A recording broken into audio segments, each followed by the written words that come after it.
Mendel's law of inheritance. Gregor Mendel was a monk priest in Austria. Gregor Mendel जो था एक priest था Austria में. He develop the fundamental principles of genetics. उसने genetics के fundamental principles develop किए. Mendel propose that there are special factors in organism which control the expression of traits and their transmission to next generation. Mendel ने कहा कि organism में कुछ special factors होते हैं जो कि ट्रेट्स के एक्सप्रेशन को कंट्रोल करते हैं और उनकी नेक्स्ट जनरेशन में ट्रांसमिशन को कंट्रोल करते हैं. These factors are eventually term genes. इन फैक्टर्स को जीन्स कहते हैं. Mendel selected a pea plant pisum sativum to carry out a large number of experiments. Mendel ने एक पी प्लांट सेलेक्ट किया ताकि एक्सपेरिमेंट्स कैरी आउट कर सके. इन हिज राइटिंग्स उसने अपनी राइटिंग्स में रीजंस दी सिलेक्शन के लिए. उसने कहा कि ऑर्गेनिज्म में कुछ फीचर्स होने चाहिए. There should be a number of different traits that can be studied. Different traits हों जो कि स्टडी हो सकें. उसमें कंट्रास्टिंग ट्रेट्स होनी चाहिए. ऑर्गेनिज्म अगर प्लांट है तो सेल्फ फर्टिलाइजिंग तो हो लेकिन क्रॉस फर्टिलाइजेशन भी पॉसिबल होनी चाहिए. और उस ऑर्गेनिज्म का शॉर्ट लेकिन फास्ट लाइफ साइकिल हो. और ये तमाम फीचर्स उसके पी प्लांट में प्रेजेंट थे. नॉर्मली जो फ्लावर्स हैं पी प्लांट के वो सेल्फ पॉलिनेशन करते हैं but cross pollination can be done. So he selected the pea plant. First law उसका मेंडल्स लॉ ऑफ सेग्रीगेशन है. Mendel studied the inheritance of seed shape first. सबसे पहले मेंडल ने सीड शेप की इनहेरिटेंस को स्टडी किया. For this purpose he crossed two plants having one contrasting trait. उसने दो प्लांट्स का कॉन्ट्रास्ट क्रॉस करवाया जिसमें एक कॉन्ट्रास्टिंग ट्रेट थी सीड शेप. क्रॉस जिसमें उसने वन ट्रेट स्टडी की उसे कहते हैं monohybrid cross. A cross in which only one trait is studied at a time is called monohybrid cross. Mendel ने क्रॉस किया true breeding round seed plant को true breeding wrinkled seeded plant के साथ और तमाम जो रिजल्ट्स थे वो राउंड थे. उसने डिक्लेयर किया राउंड सीड को डोमिनेंट और रिंकल्ड को रिसेसिव. मेंडल ने सीड्स को प्लांट किया और उन्हें अलाउ किया सेल्फ फर्टिलाइज हो सके.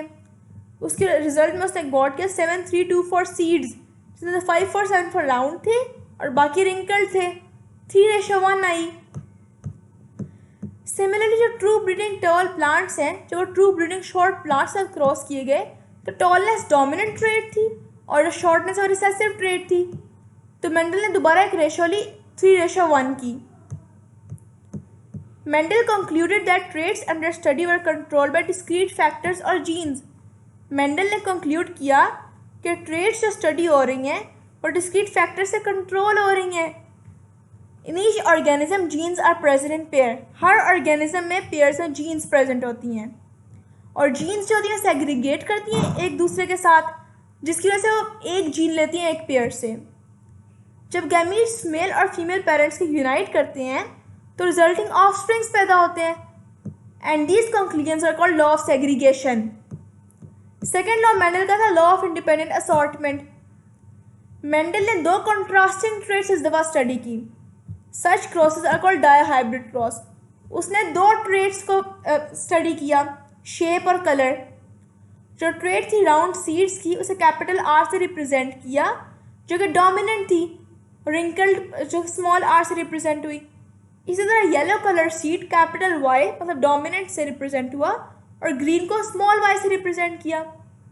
मेंडल ने क्रॉस किया ट्रू ब्रीडिंग प्लांट को जिसके राउंड येलो सीड्स थे ट्रू ब्रीडिंग प्लांट जिसके रिंकल्ड ग्रीन सीड्स थे. तमाम सीड्स F1 जनरेशन के राउंड येलो थे. जब कैपिटल आर वाई वाई को क्रॉस किया स्मॉल आर वाई वाई के साथ तो तमाम जनरेशन से राउंड आई.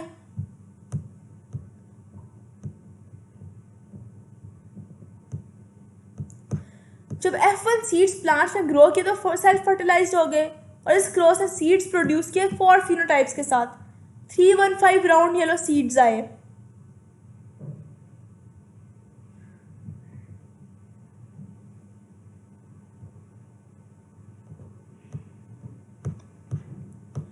Punnett square. इस स्क्वायर को हम प्यूनेट स्क्वायर कहते हैं. ये एक डायग्राम है जो कि प्रिडिक्ट करती है आउटकम को और ये नेम हुई थी आर.सी. प्यूनेट के बाद जो एक इंग्लिश मैथमेटिशियन था. Mendel explained that two traits that is seed shape and color are not tied. जो segregation और independent है. मेंडल ने कंक्लूड किया कि डिफरेंट ट्रेट्स इनहेरिट होते हैं इंडिपेंडेंटली, और इसको उसने कहा law of independent assortment. The alleles of gene pair segregate independently from alleles of other gene pairs. जो अलील्स हैं एक जीन पेयर के, वो इंडिपेंडेंटली सेग्रीगेट करते हैं दूसरी जीन पेयर्स के अलील से।